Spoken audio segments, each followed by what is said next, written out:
Hello, welcome to the Computer Channel. We're with you through until 8 o'clock. We're going to kick off our evening's entertainment right now with Games World. Who is the boy who's bigger and badder? Big boy.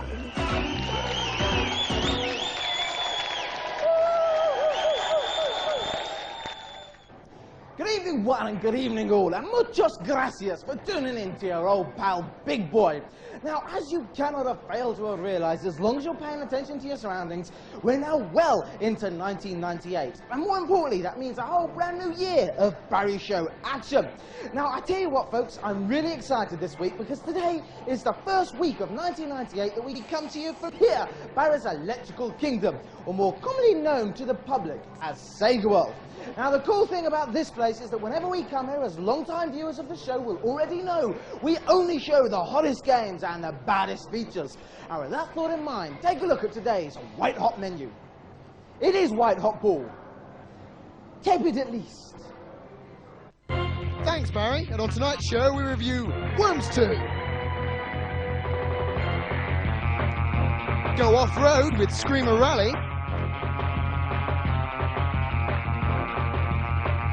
And we're even going to treat you to another one of our fantastic features.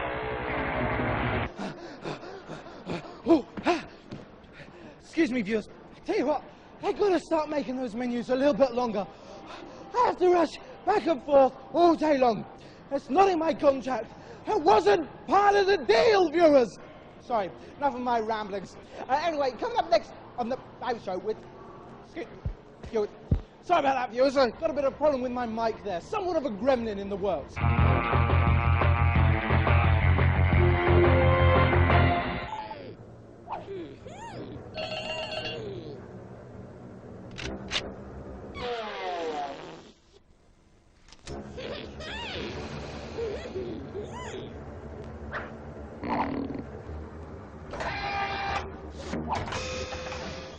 Are you ready? Yes! Are you ready for the return of those invertebrate ingrates? It's Worms 2! They managed to worm their way into our affections in the original game, conceived and programmed on an Amiga in a Brighton bedroom. Well, it's come a long way since then, with swish new graphics and a dazzling array of weapons.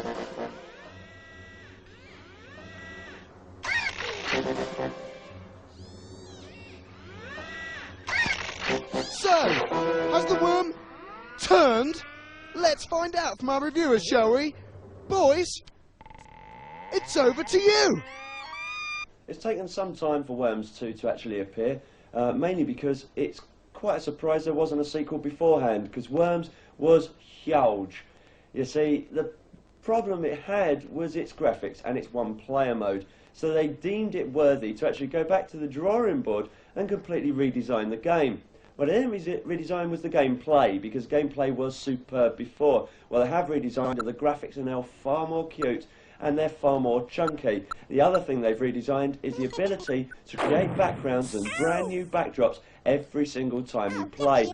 There's a hell of a lot more in here, and the best aspect is the internet play. Now, of course, if you take an award-winning game, a superb game like Worms, make it that bit more better, give it about 2 years, so you've got brand new PC owners out there, well, of course, this is an essential purchase, eh, Mo? Graphics are rubbish, the sound is rubbish, but the gameplay is amazing. 4 people in the room and you're just going to have a very good laugh. Excellent game. Don't expect too much though, it's just a sequel.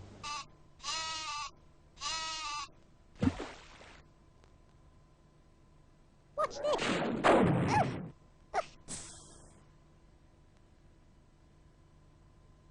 Revenge! Oh dear.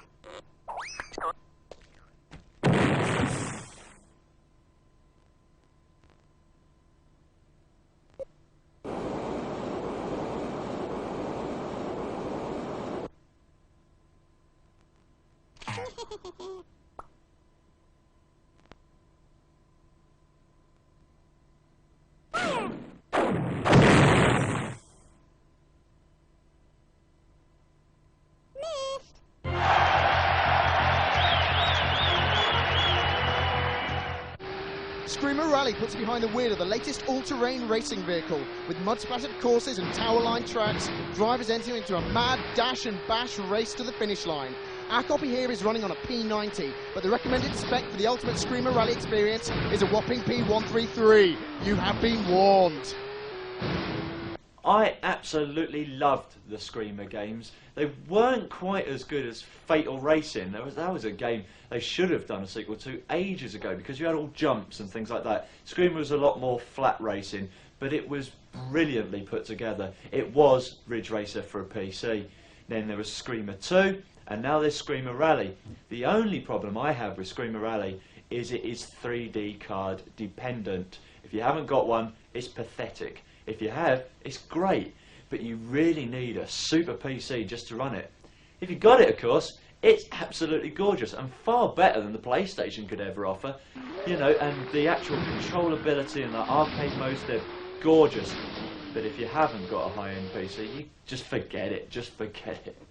It's an alright driving game. It's not a bad driving game by any stretch of the imagination, but this last couple of months we've seen about 10 million driving games being released on all formats. It's like you can't move for cars. This one plays great, it looks great, it's got, you know, as Rick says, the arcade format on it is fantastic. But why are we seeing so many driving games? Can't we, you know, diversify a little bit, have something different, or at least when we get driving games, see something a little bit new? I don't know, have people driving around in noddy cars, although that sounds a little bit too much like Diddy Kong Racing. But let's just see something different, please.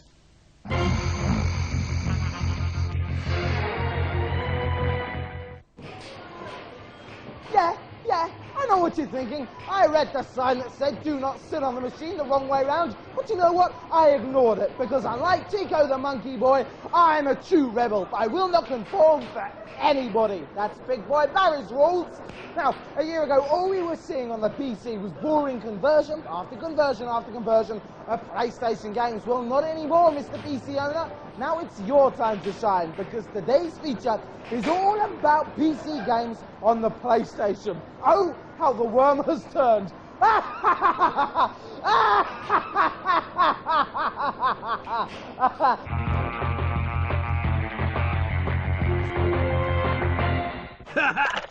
In today's feature, we visit the development company Chrysalis Software in Sheffield. They've been around for a few years now. One of their more popular titles was Soccer Kid, way back on the Amiga. Since then, they've been working on original games and doing conversions for publishers.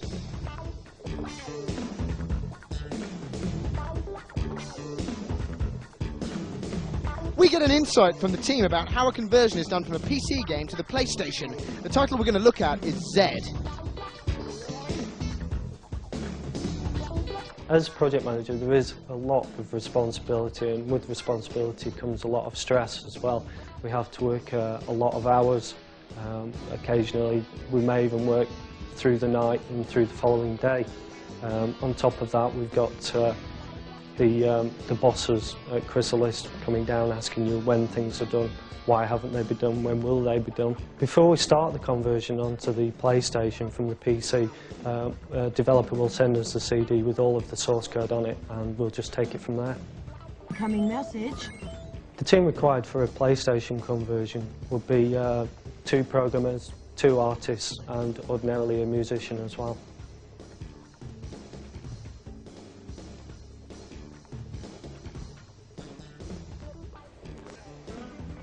Hello, my name's Andy Ware. I've worked as a programmer here at Chrysalis for about 8 years. Some of the projects I've worked on have been a SNES version of Soccer Kid, and I've also worked on some of the Manchester United products, football games, that Chrysalis have been responsible for. Incoming message. My responsibility on conversion of Z was to take the PC-specific code, which was written by the Bitmap brothers, and convert it into C, which is a more general computer language, so that it could be used on multiple platforms such as the PlayStation, Saturn, and so on. The conversion normally takes around 6 months to complete. On Z, it took quite a lot longer than that because there was a large amount of code. Bitmap brothers had been writing it for several years, and it was a quite complex code, quite difficult to convert. My involvement on the Z project regarding the graphics was to take basically what the company sent us and recolour them, which involved putting them through various packages, depaint and Pro, and basically was taking the tiles and reducing the colours down, and then giving them to the programmers to put into the game. Coming message.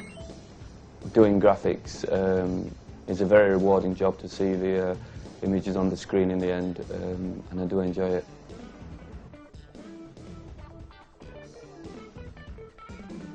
At Chrysalis, we develop products for third parties. We don't release the products ourselves. So, as well as producing something that is more than acceptable to us, we are constantly striving to satisfy the needs of the publisher.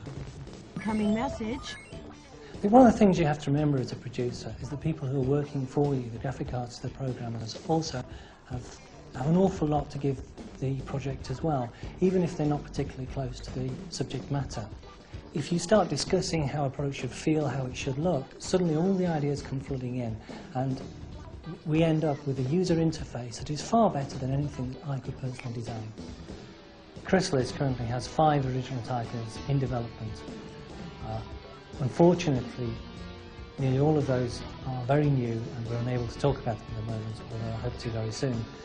We are expanding, we've just taken on another 600 feet of office space, and the future looks very bright.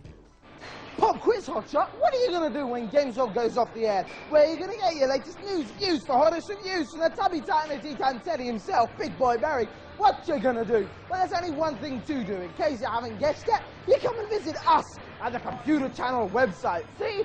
Sonic's got the right idea. He's surfing. Could be surfing the net, could be Paul. Yes, he could. He could. He could. What do you know? You're invisible. Come and visit us at www.computerchannel.co.uk. You're sure to have a blast.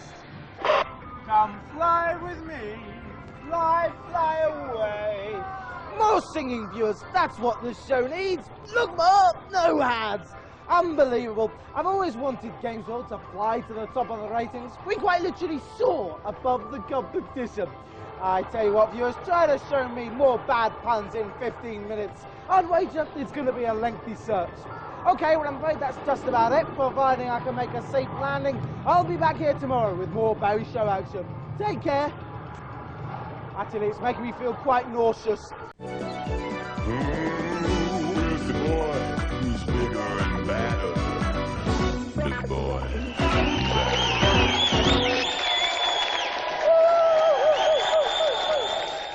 Wow! Good evening, viewers, and welcome to tonight's Plain Crazy edition of Games World. You hear that, Paul? Plain Crazy. Plain. Never mind. Tonight's edition of Games World, ladies and gentlemen, is going to be the biggest, baddest cavalcade of comedy you have ever seen. And that's a promise from the big boy. And when the big boy makes a promise, you can bet he ain't going to break it. By now, I'd imagine you're on the edge of your proverbial seats, just waiting to see what thrills the big boy's going to chuck your way. Well, I'll make you wait no longer. Take a look at this. In tonight's reviews, we check out the snowbound shenanigans of those steep slope sliders. Have a look at Z on the PlayStation. And in our special feature, we examine the huge new IMAX cinema. I'll get you for this, Penelope Pitstop, if it's the last thing I ever do! Sorry about that, folks, but there's an idea in that. Why don't they make an arcade machine of wacky races? Why, you can have the Arkansas Chugga-Bug and everything. Say ya? I hope you're listening. All right, it's now time for today's games.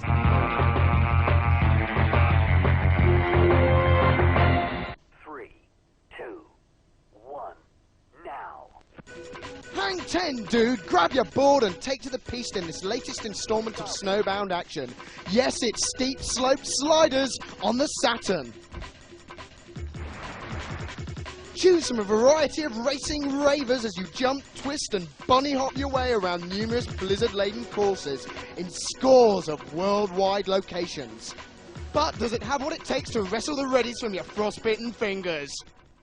Steep slope sliders doesn't quite roll off the tongue like cool borders, but it's exactly the same game, so there you go. Unfortunately, although it is an extraordinarily good conversion for the Saturn of Cool Borders, it isn't Cool Borders 2. And I've been playing that on the PlayStation quite recently, and that is just absolutely fantastic. Nonetheless, Saturn owners are starved of good quality games, and this is one of them. And heck, it didn't stop people buying Cool Borders in the first place, did it? It's great. I absolutely love it. It's really smooth, really slick, looks very, very nice, and as Rick says, I've had a lot of complaints from Saturn owners saying that you're trashing every single game that comes in for the Saturn. That's simply because what we've had in recently has been absolutely appalling. This, on the other hand, if Sega can continue to get hold of software like this, get it out in the marketplace, I don't think they're going to be able to change any trends, but at least they'll be able to keep their existing owners happy.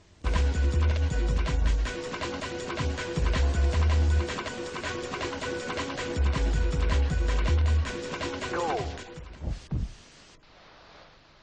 completed.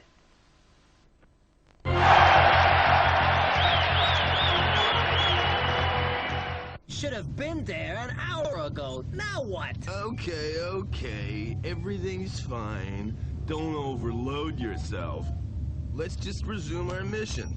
Set coordinates and get out of here.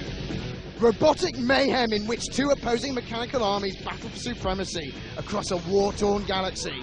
Yes, it's Zed. I had a real problem with Zed on the PC. It was a very slick, well put together game. It had a bit of swearing in it, which was, you know, just a publicity stunt really. But it was a Command and Conquer clone, and it was nowhere near as good as Command and Conquer. And it also suffers the same problems as Command and Conquer on the PlayStation. I was not a big fan of any console version of Command and Conquer or Red Alert, and Zed suffers the same problems, mainly because it's a real-time strategy game that you're using a joypad with. Doesn't work. It doesn't work. On the PC, you've got your mouse and you've got all these key presses that you can make to do certain strategies. You can't do that on a PlayStation. When will they get it through their skulls that real-time strategy games don't work so well unless you've got a mouse? It's better than your average Command & Conquer clone on the PlayStation, especially when most Command & Conquer clones, when they get converted from PC, generally look like a big sack of cack. But, as Rick says, it's that old joypad problem again. It's not happening with the PlayStation. You really do need to have a mouse, either that or you need to be able to find some way of plugging your whole brain into the PlayStation, and I don't think that's going to happen. It's a bit of a dated game now, and it really is starting to show. But it's quite playable. I mean, it is a lot more fun than the usual Command & Conquer clone, but still, I really would like to see a little bit more than this.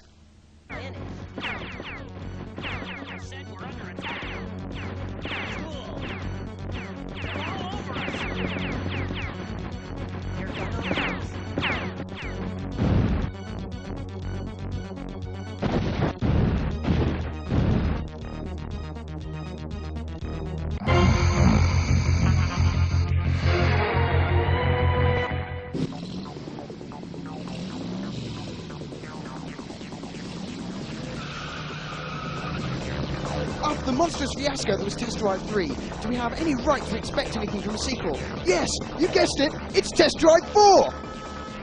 But this fella's got a surprise up its supercharger, with an all-new range of super fast and super sexy sports cars and international locations that range from the icy Swiss Alps to the mean streets of San Francisco and even the leafy back roads of England's Lake District. You'll encounter traffic, tight turns, and if you dare to exceed the speed limit, you'll have a run-in with the cops as well.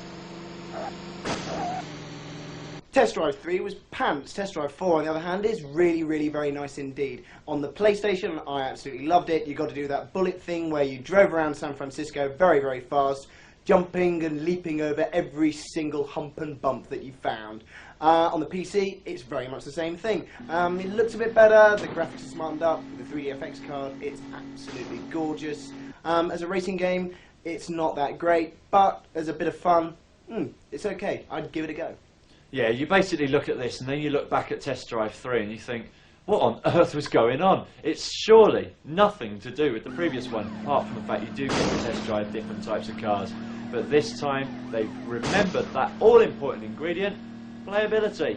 It's not Ridge Racer, but don't expect that. It's not an arcade game. It's just a bit of a laugh, sort of like a Sunday drive, if you like. And if that's exactly what you want, that's exactly what you're getting.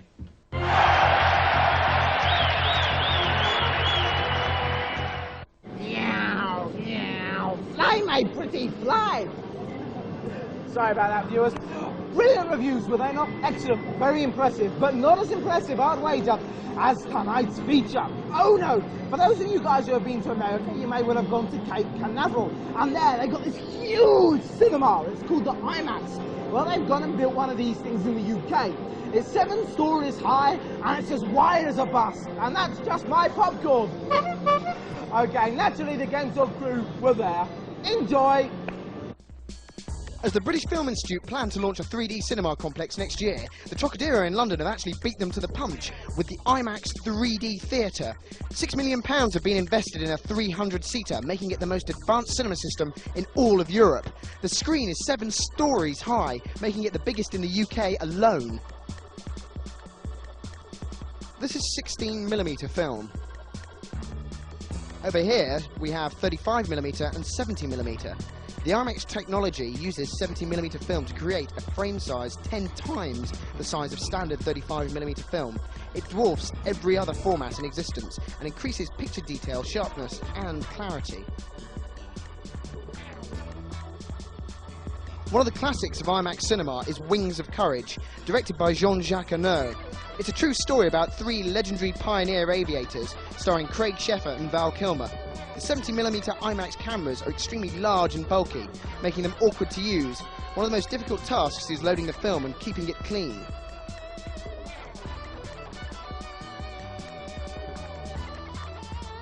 The three-dimensional illusion is achieved by filming the scene from a few different angles and then viewing these images side by side using the special headsets. The brain interprets the dual images as a single picture and they appear to have depth.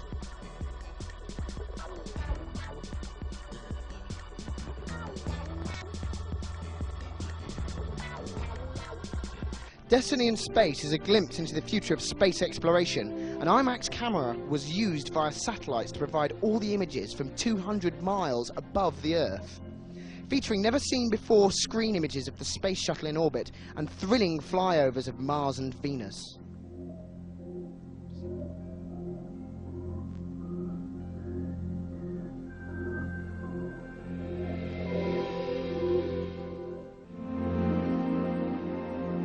Into the Deep takes the audience on a three-dimensional exploration of the undersea world. This was the first film to make use of the IMAX cameras underwater. The film captures marine life and magnificent underwater vistas. It was shot on the coast of Santa Barbara in the Channel Islands.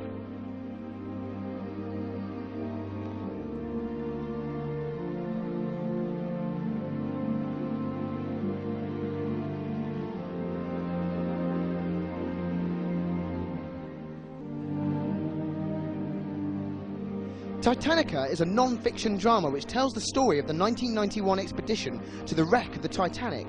That's the luxury liner which collided with an iceberg and sank on April the 15th, 1912, losing 1,522 lives. The film combines life-size images of the shattered remains on the ocean floor with recollections by survivor Ava Hart and computer-enhanced archival photographs. Mountain Gorilla takes us to a remote range of volcanic mountains in Africa, described by those who have been there as one of the most beautiful places in the world, and home to the few remaining mountain gorillas. In spending a day with the gorilla family, you see how these intelligent and curious animals eat, sleep and play with each other. Shot on location in Kuwait after the country's liberation in 1991, Fires of Kuwait shows how the 600 burning and gushing oil wells were extinguished in the aftermath of the Gulf War. All of the movies that we've mentioned are actually on general release in America right now and are likely to hit our shores very soon. At the moment, there are 20 new IMAX movies already in production, including a 3D version of Star Trek. With all this taken into consideration, it would seem that the future of cinema is going to be big.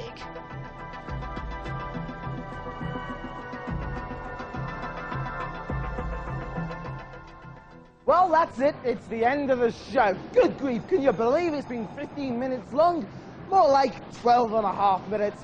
Never mind, I know it'll be torture without me, but I read somewhere in a book that is good for close personal friends to spend some time apart from each other.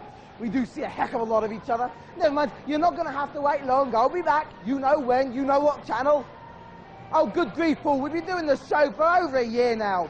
6:30 tomorrow night on the computer channel. Till then, take care. There's just enough time to let you know how to contact us. You can snail mail us at Gamesworld, Hewlin International, PO Box 91, London E14 9TN, or email us at gamesworld@dial.pipex.com, or visit our website at www.computerchannel.co.uk. Good night. Good boy, Barry.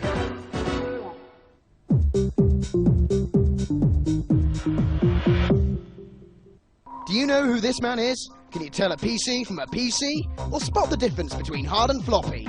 If the answer's yes, then we'd like to hear from you and your family. But maybe you're no good with trivia and creativity is your thing. If you're a multimedia magician who can paint with pixels or whip up a website, this is your chance to exhibit a masterpiece. We want contestants for 2 new shows, a family quiz and a creative challenge.